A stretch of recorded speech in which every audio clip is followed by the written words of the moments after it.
So out here in the garage, about to do some work on my 155 pump.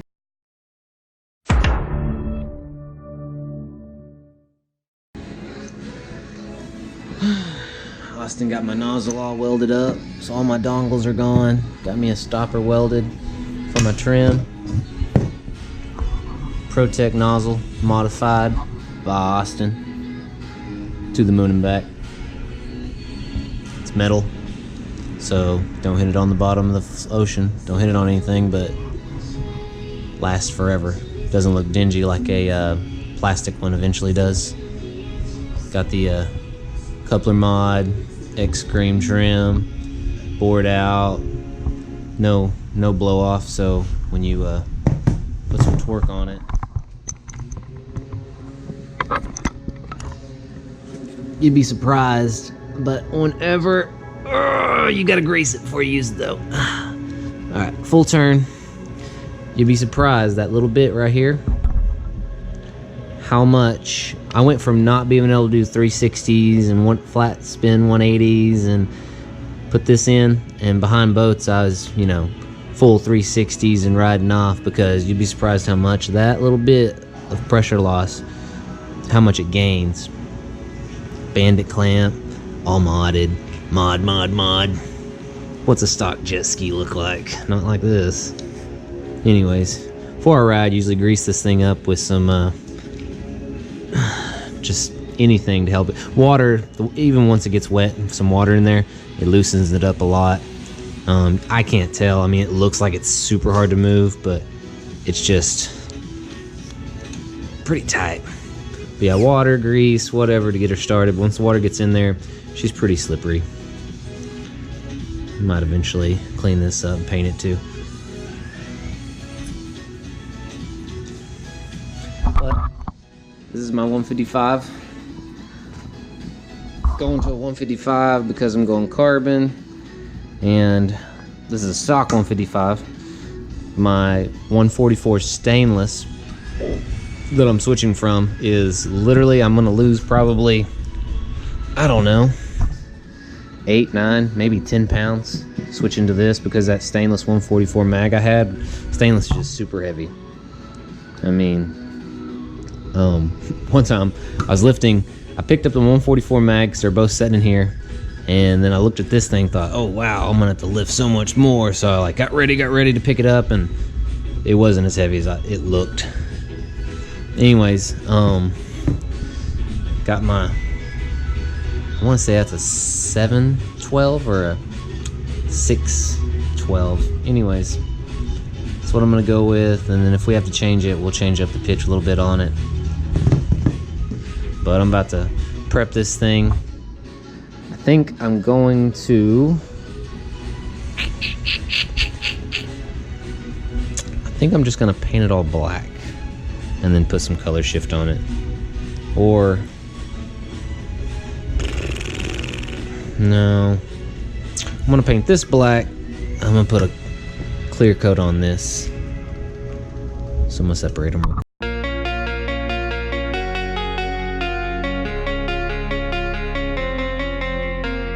Now, probably gonna, you know, go over it with some sandpaper real quick, just everywhere, and hit it with the acetone real good,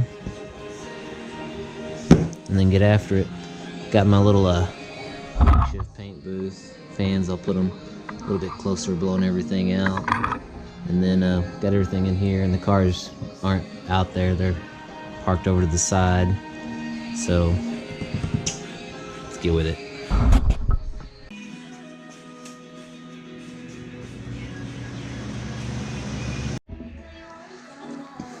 Alright, so she's pretty ugly, but she's modded.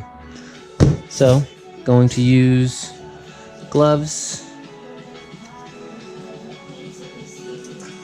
Gonna hit it with some 320 sandpaper all over.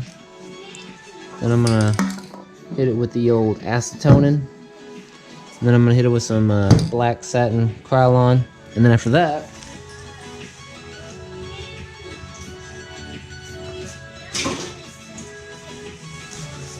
gonna hit it with the color shift.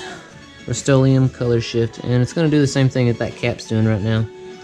Blue, purple, get some yellow in there. Boom, let's go.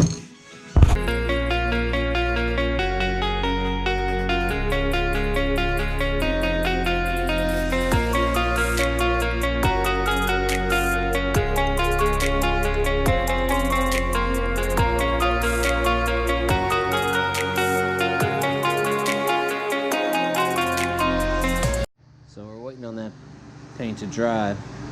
We're going to prep this thing. I'm gonna sand it a little bit, clean it a little bit, throw some paint on it, throw a clear coat on it, make it look fresh.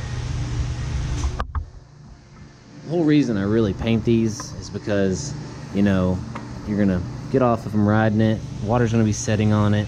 You know, aluminum can corrode, and it's just corrosion protection, that's all it is. And the lake we ride in, Lake Texoma, is brackish. It has a high level of salt content, and it just to protect it all. So I mean, years and years later, I'll pull this out and it won't have no corrosion.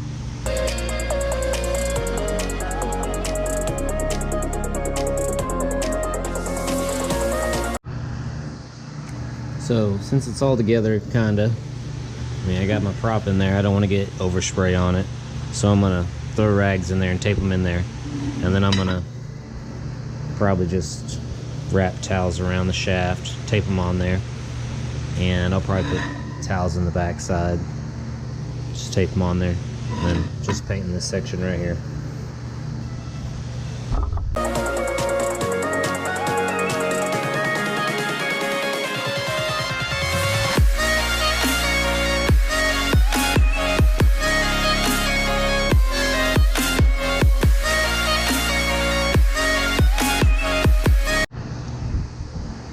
So this is just something I had on the shelf. It's called Van Sickle. It's a tractor and farm equipment, but it's an aluminum enamel. It's a decent paint. The only problem I've ever had with it is, you know, hardly anyone buys this stuff, and it sits on the shelf for a long time, and sometimes it goes bad. So every time I use these, I always test them on something before I spray it on whatever I'm going to do it on, because sometimes they don't set up, and it's just horrible. But I mean, it's an aluminum look. I just kind of went over it. There's probably some places I'm missing, but it was aluminum to begin with. It's just aluminum paint, making it look newer than what it is, and it'll protect it from corrosion. I know someone in this, we're gonna watch this video, and it's gonna be like, oh look, he painted the seal. As you can see, this seal is damaged. It's not gonna be used. Just whenever it dries and gets done, I'm ripping the seal off, and I've got another one to go on it, a new one. So, easy. Now the only other thing I'm going to do to this is put a clear coat on it.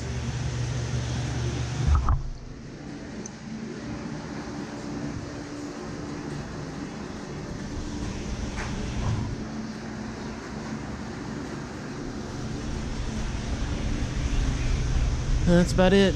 Call it done. Eventually, I mean, I know you paint it to protect it, but when you got trim, your trim's gonna hit right here and scratch it, scuff it, bust it, whatever. Looks pretty now.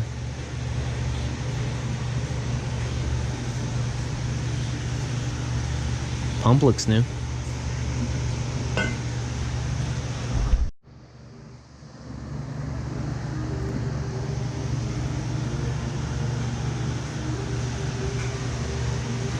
So she's dry now. I'm gonna put the clear coat on.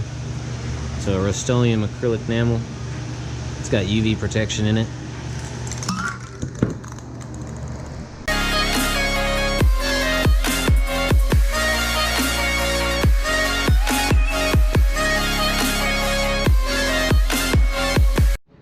So I got it all finished, put back together. Check her out. You want some purple? How about some blue? Maybe you want some teal? Tell me pretty lies, look me in the face. Tell me that you love me.